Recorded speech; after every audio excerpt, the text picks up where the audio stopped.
Les nombreux versets de ces chapitres, Matthieu 5, 2, sont adaptés aux différentes situations de la vie de tous les jours. La variété des directives correspond à la variété des circonstances de la vie. Ce qui compte, c'est de découvrir l'esprit qui nous parle à travers toutes ces propositions. Jésus proclame bienheureux, heureux par l'autorité de Dieu, ceux qui, sans défense, souffrent des injustices et des malheurs de ce monde.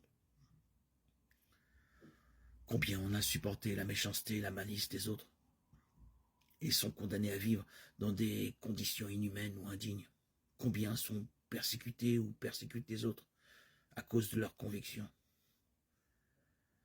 L'attitude des hommes les uns vis-à-vis des autres n'est-elle pas inspirée à toutes les époques par la routine et l'indifférence, le besoin de se mettre en valeur, la vengeance, la peur, l'amertume et l'étroitesse d'esprit?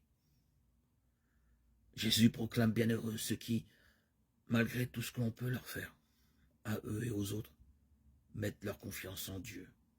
Et à cause de cela, se refusent à rendre le mal pour le mal.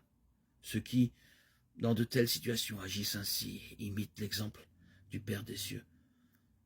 Montrez-vous les fils de votre Père des cieux, lui qui fait lever son soleil sur les méchants comme sur les bons, et qui fait pleuvoir sur les justes et sur les injustes. Matthieu 5, 45.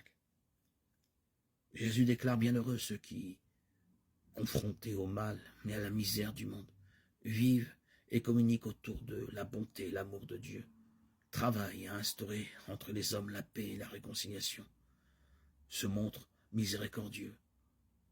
Par eux, Dieu lui-même intervient en faveur de ceux qui sont humiliés et outragés au jour ultime du jugement. Leur confiance se trouvera justifiée.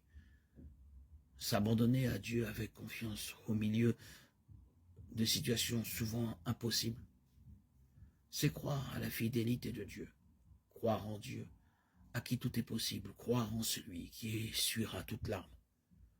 Apocalypse 7, 17.